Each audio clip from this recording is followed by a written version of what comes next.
Chapter 321. A Day in the Life of Vandalieu, a Certain Instructor and a Noble Lady. Vandalieu's morning was, well, for him there was no distinction between morning, day, and night. He was a single person, but at the same time, he was a group of a countless number of entities. Had he become a part of the god of origin, or had a part of it become Vandalieu? In any case, Vandalieu was watching over the people of origin with his countless number of enormous eyes.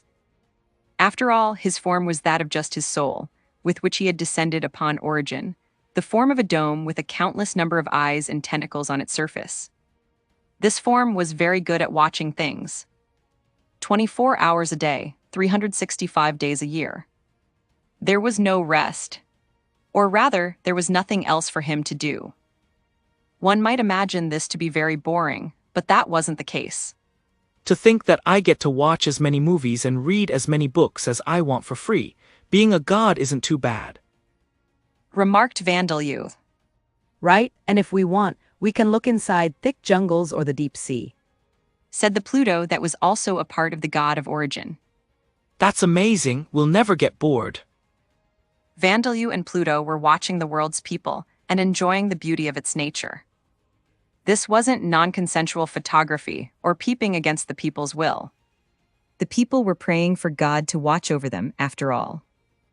Vandalieu was simply doing as they asked. And there were some people who were exceptionally easy to watch over. These included Joseph, Nanamari, Sergei, and the worshippers of the Eighth Guidance. He was particularly watchful over these people. After all, these are your worshippers and those who have been guided by you, Vandalieu. I find it easier to watch over Eighth Guidance worshippers than other people, too. Said Pluto. It seemed that for the deities of the god of origin, which was an amalgamation of numerous gods, some people were easier to watch over than others. But with that said, it was like the difference between watching through an old television versus watching through the newest model of television. It wasn't as if some people couldn't be seen at all. I see. Said Vandalieu. By the way, the god of origin, which is currently us, we. But a number of the other deities suddenly shouted out, interrupting him. Stop saying us and we. One screamed. Don't come this way, stay away. Another shrieked. Wondering what they wanted, Vandalieu turned his gaze towards the deities who had shouted at him, causing them to cower and hide behind the other deities. Unable to understand their behavior, Vandalieu blinked in confusion.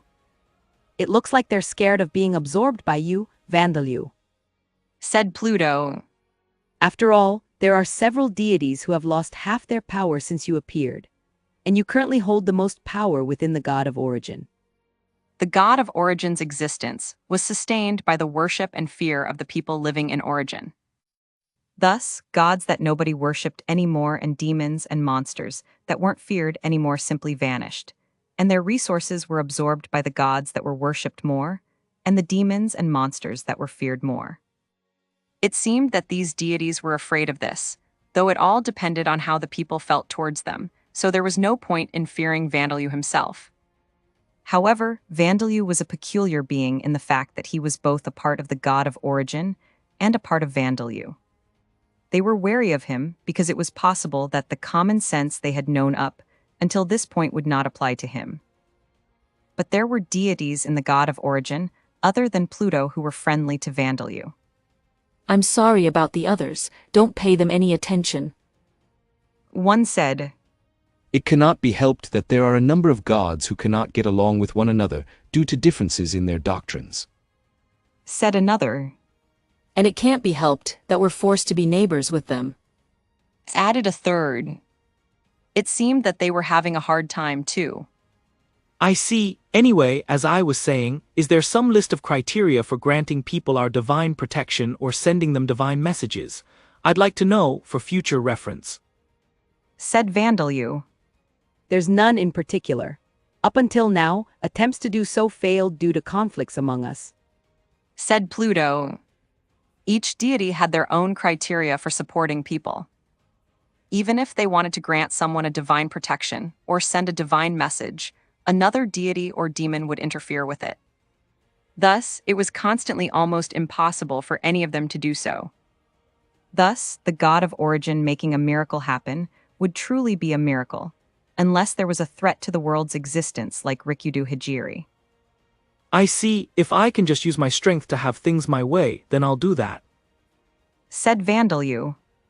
It had only been a few days since the conclusion of the incident caused by Rikudo Hijiri. The countries of origin were still in a state of chaos. The only exception was the federal states, but it was barely managing to maintain order by suppressing the mobs that refused to accept Sergei as president due to him having risen to the position through a coup d'état. Amamiya Hiroto and the others were working with President Sergei to stabilize the world, but it seemed that they would still need a lot more time. The world was in the process of dividing into two major factions, one comprised of the two nations that had fully cooperated with Rikudo Hijiri, the Nordic Federation and the Chinese Republic, and the other comprised of the rest of the nations, such as those of the European Union, where only a portion of the upper levels of government had been involved in the conspiracy. It was possible that a second world war would break out in origin. Well, it was because of this situation that not many were clamoring for the bravers to take responsibility. There were likely nations and organizations that wished to hold them responsible, but they were unable to proactively take action to do so, as this would lead to people pointing out that their own leaders had joined forces with Rikudo. And they also seemed to be afraid that if they drove the bravers into a corner, the being that Sergei claimed was God would appear once more. Vandalieu had a favorable impression of those who were working hard for the sake of their nations and their families despite this chaotic situation. If I can't grant divine protections as the god of origin, then hopefully I can just guide them in their dreams and grant divine protections that way. Said Vandalieu. The god of origin's divine protection skill has transformed into god of origin. Vandalieu heard this notification in his head, but he ignored it as he continued his work during the night. He spent his time in his dreams encountering various people. In some people's dreams, Vandalieu chased them in the form of an enormous severed head, and in others, he took the form of a countless number of tiny people that could fit on someone's palm. In others still, he was a mysterious giant whose head the dreamer was sitting on top of. And all of these were Vandalieu's own dreams. And more recently, he had frequently begun to appear in a certain person's dream, along with Kanako. But with that said, he was simply the audience and the support staff who watched that person and Kanako perform on a stage. However, it seemed that this person didn't really want to be guided. Vandalieu had the strange feeling that he had seen this person somewhere before, but the color of his hair was different. And even outside his dreams, the Demon King familiars were at work on the Demon King's continent, the Demon Continent, and in the region within the Boundary Mountain Range, though this was largely due to a difference in time zones. They served as various different construction vehicles, provided support for explorers, made transformation equipment, and did paperwork. But Vandalieu's main body was asleep throughout the night. And then he woke up. Good morning, Eisen. He said, Good morning. Eisen replied. She had been photosynthesizing with the morning sunlight. Now that Vandalieu was awake, she released him from her vines and arms. Vandalieu often slept in someone's presence these days. That was Darsha most of the time, but he sometimes slept in the garden with Eisen or Pete like he had done last night, or with Hne and Hoff in their shed. Good morning, Danasama. It's good that you are awake and alert, and I understand that it feels freeing to be away from home, the castle in the demon empire of Vidal, but I do have to question your habit of frequently sleeping in the garden. Said Belmond. Then let's sleep together tonight, Belmond. Chipperas and the others will be with us too, though. Said Vandalieu. Sleeping with Vandalieu was very popular and hotly contested by his companions and vassals, regardless of gender. Those who did not contest, such as Luciliano and Simon, were in the minority. I think that I would not be able to sleep very well for a variety of reasons, so I must decline. I am afraid of what Isla would do if she were to find out. Said Belmond, shaking her head as she imagined Chippura's and the others shining brightly. And there was no telling what Isla, who was one of Ternisha's 5 dogs like Belmond, would do if she found out that she had been left out. It seems that Belmond would prefer it. Be just the two of you. Said Aizen. I did not say that. Belmond indignantly. More importantly, Dana-sama, if you do not eat breakfast and get dressed, you will be late for school.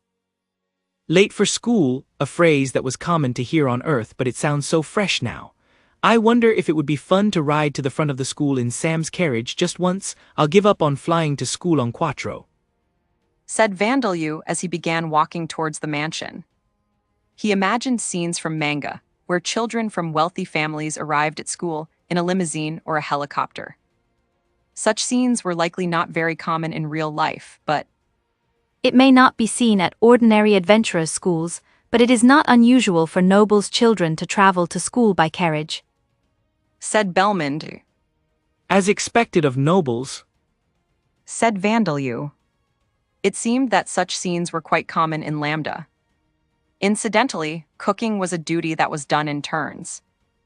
Silky Zackert Mansion, a cursed mansion, had a dedicated chef, but he could only prepare sashimi, slicing up fresh ingredients with a carving knife the size of a greatsword, so he had been taken off duty for now. There were several other chefs who had come from other cursed mansions, but they specialized in tasks like smashing ingredients into a minced paste, using a spike-covered club, or deep-frying ingredients while they were still alive, very much unsuited for home cooking. Thus, they were currently undergoing training from scratch. Good morning, Van. I made today's breakfast with Darsha Mama's help. Said Povina.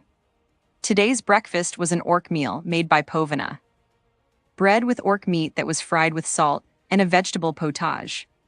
Dessert was Aizen's fruit, which had been steamed to make them softer.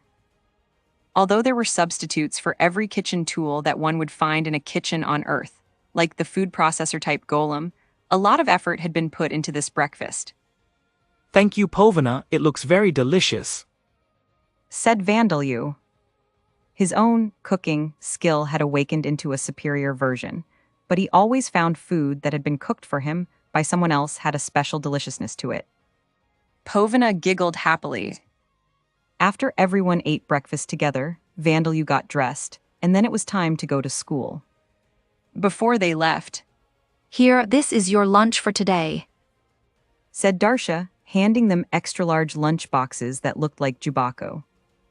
There was a cafeteria at the Hero Preparatory School. The food there was prepared by skilled chefs that even met the standards of students from noble families, and offered at a price that was a little expensive but still affordable for the students who were commoners. In the past, it had been an ordinary cafeteria, but it had become this way after frequent troubles with students from noble families bringing their own personal chefs, because they were unsatisfied with the food the cafeteria provided. Students who had less financial freedom either brought their own lunches or ate at the food carts that operated near the school. Thus, it wasn't necessary for Darsha to make lunch boxes for Vandalieu and Povina, but she wanted to make the effort to give them handmade lunches. Thanks, Mom. Said Vandalieu. Thanks, Darsha Mama. Said Povina. Povina was delighted by this, of course, and so was Vandalieu. They put the lunch boxes in their bags and headed to school in high spirits. Van, what classes do you have today? Povina asked. I have self-study in the morning, and then a little classroom lecture in the afternoon. Apparently, we'll be learning about the plants that grow around here. I have self-study in the morning too. In the afternoon, I have cooking class. Said Vandalieu. The Hero Preparatory School's curriculum was credit-based, just like the ordinary adventure schools, but it was a rule that all new students would receive the same lessons to learn the bare minimum knowledge and skills that they would require as adventurers. Learning about wild plants would be useful when they accepted commissions to harvest rare plants, and knowledge about medicinal herbs would improve their chances of survival when they ran out of potions. As for cooking class, many of the students from noble families were incapable of preparing even the simplest of meals for themselves, so this class aimed to correct that. It was strange to think that someone who wanted to be an adventurer was incapable of even adding dried meat to boiling water to make a basic soup. But it seemed that children from noble families were told at home that it was shameful for a noble to prepare their own meal, even if it was unlikely that they would ever become the head of their house, because they had been born after their other siblings. So then, one might ask, how could they cook at school? But it seemed that most parents came to the decision that if it was the Hero Preparatory School's policy, then they had no choice. Apparently, when Principal Miorlith learned of this, she had been outraged and attempted to add cooking to the subjects tested during the school's entrance examination, but the other staff had stopped her. That's a lot of self-study, isn't it? Van, are you going to be all right with the cooking? Will you be able to hold back properly? Asked Povina. We'll probably be using normal ingredients, so I think I'll be fine, probably. Said Vandalieu. The two of them conversed as they walked to school, though Vandalieu was being held by Povina, so it would be more accurate to say that Povina was the only one who was walking. After morning classes were finished, Vandalieu and Povina ate the lunches that Darsha had made for them and discussed the special training they would be doing outside Orbom. This time, Reinhardt and the rest of Povina's party would be joining in as well, so it would be a lively event. For Elizabeth Sama's sake, I suppose it would be best to use monsters whose meat is edible for the training. Said Vandalieu. But if we only use orcs, their combat experience will lean too heavily in one direction. Yeah, it would be best for them to fight beast-type and plant-type monsters too, not just demi-human monsters. Povina agreed. Demi-human monsters had more or less the same body structure as humans, other than their size. Thus, fighting against them was easier in the sense that it felt similar to fighting against other people. However, if someone only fought against demi-human monsters, they could be caught by surprise and heavily wounded by beast-type monsters that moved completely differently to humans, or plant-type monsters that didn't falter and were capable of moving normally even when they were heavily damaged, as they had no internal organs and no sense of pain. How skilled are Elizabeth Sama and her party? Povina asked. As they are now, Elizabeth Sama and the others can defeat rank 3 monsters almost without a doubt, as long as they don't panic. Rank 4 monsters would be difficult for them, and rank 5 monsters, it is likely that there would be unforeseen accidents unless I were to proactively fight at the front for them. Said Vandalieu. I see.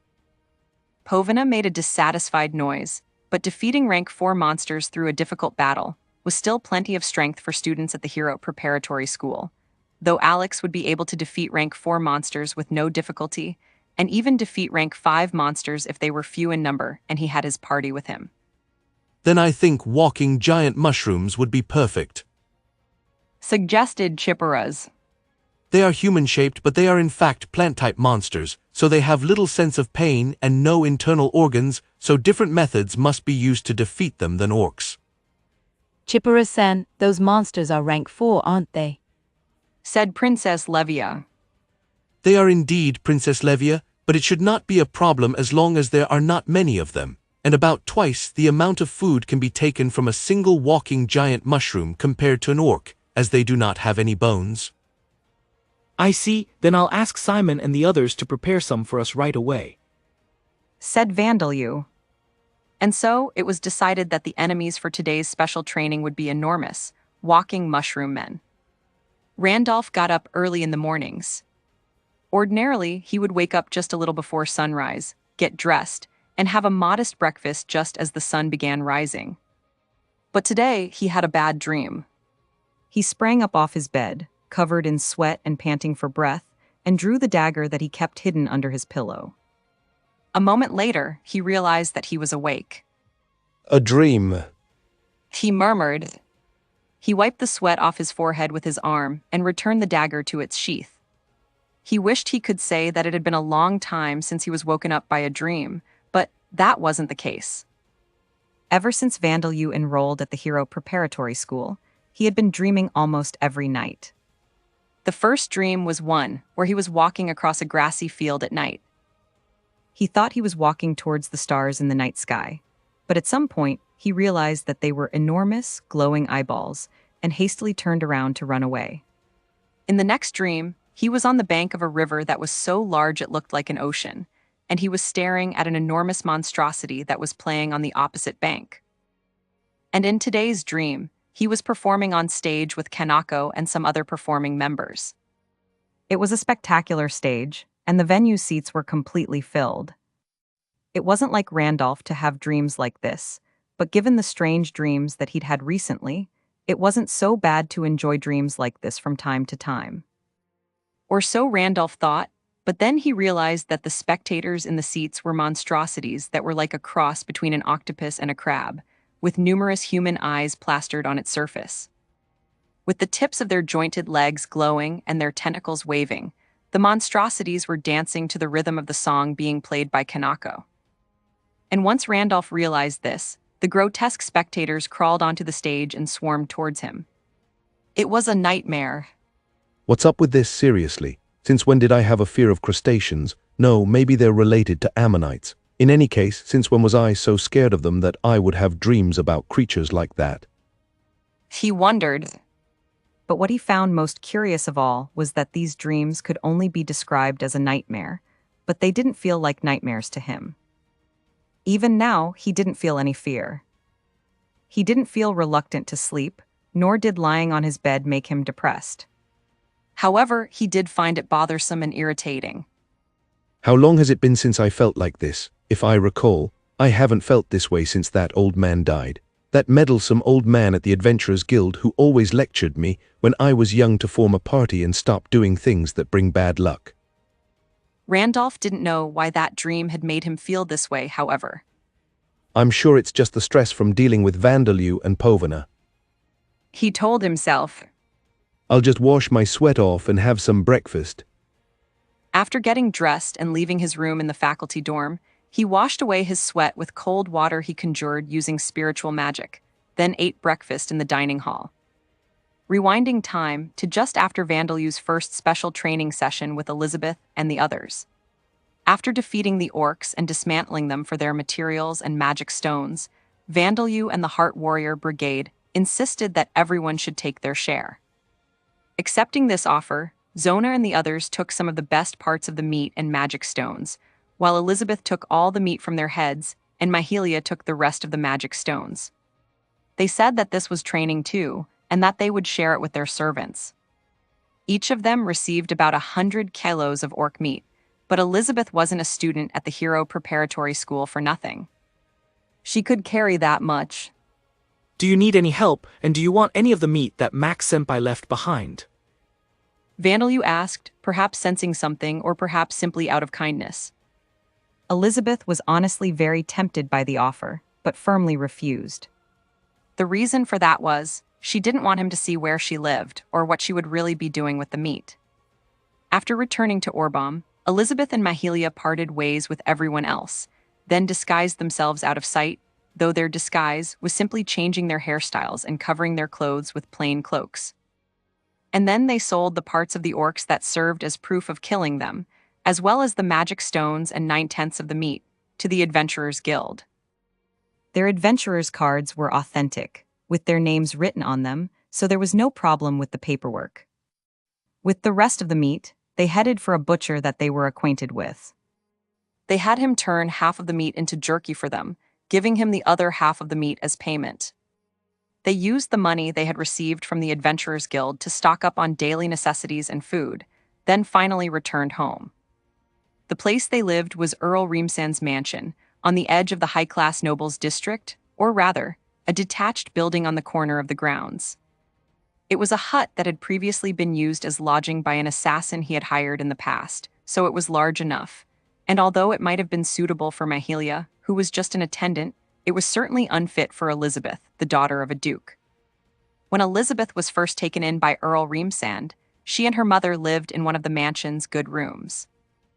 However, her chances of becoming the head of the Sauron house dwindled, and her mother's illness worsened, causing her to be admitted to a specialized facility.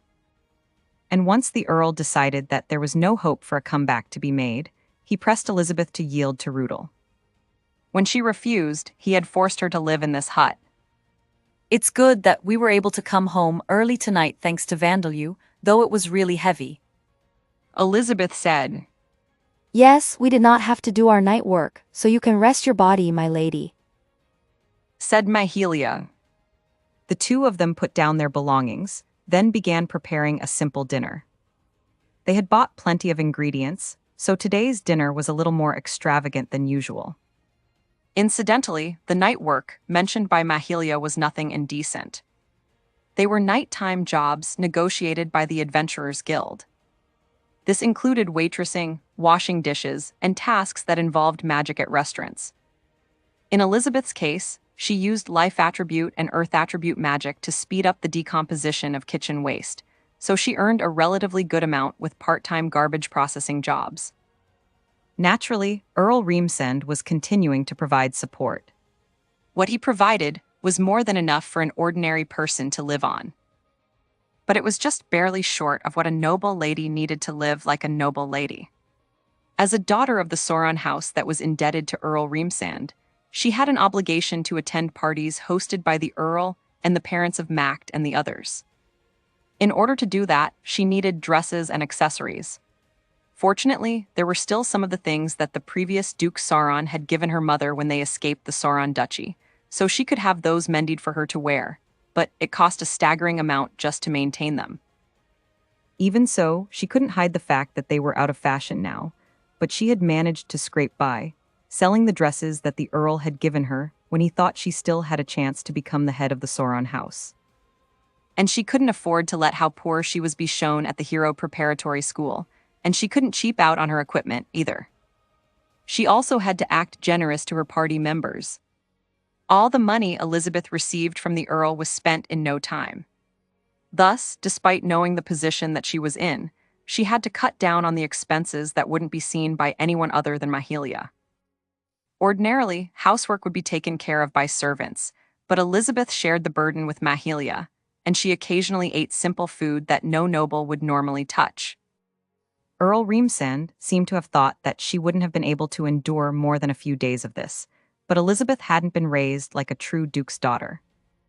Her mother and her late grandfather had made sure to teach her how to take care of herself, though she wasn't particularly good at it, so she had struggled a little. We were really saved by him joining us, and after today, I'm certain that he's significantly, no, far stronger than we are. Said Mahalia. There's no need to tell me, I already know. Said Elizabeth. I only half believed the rumors that he overwhelmed not only his classmates but the instructors as well during training, and I was surprised when 7 orcs came out of nowhere. But no normal person can destroy an orc's eyeball by throwing a pebble. Even as she said that, Elizabeth suspiciously questioned why such a powerful individual would attend the Hero Preparatory School and become one of her party members, but she couldn't even imagine what he could possibly be thinking. Could it be that he genuinely mistakenly thought that I was inviting him to join us and just ended up following us? No way, that isn't possible, but he doesn't seem unpleasant. In any case, let's get some rest. If we show weakness and he abandons us, it really will be the end of us. I don't want to be that Earl's concubine or a tool to be married off to stabilize Rudol's rule. Elizabeth said. That's the spirit, my lady. Said Mahalia. Perhaps things would have been easier for them if Elizabeth could just give up and resign to becoming a concubine or a tool to be used by her half-brother. At the very least, they wouldn't be so desperate just to keep up outward appearances. But Elizabeth couldn't do that. If she were to give up, then what had her mother endured so much suffering for? This was the reason why she couldn't stop keeping up this act. Returning to the present, Elizabeth got up early in the mornings. She woke up while it was still dark and whispered, "Good morning." Good morning, my lady. Said Mahalia. Mahalia, when did you manage to sleep? Elizabeth asked groggily. Shortly after you did, my lady, and I woke up before you. Come, you should wash your face. Elizabeth washed her face with the water that Mahalia conjured with water attribute magic, waking herself up completely, then got dressed. Let us go and visit Mother sometime, though it will have to be on a day when we do not have special training with him. Said Elizabeth. I shall ask then. Said Mahilia. And with that, they went to the hero preparatory school. After school, however, their eyes filled with tears as the 7 of them, including Vandalieu, were forced to fight against 3 walking giant mushrooms. Incidentally, Povina's party members, including Reinhardt, only faced a single walking giant mushroom. Although they struggled, they managed to defeat it, and all of them except Povina cried tears of joy when they did.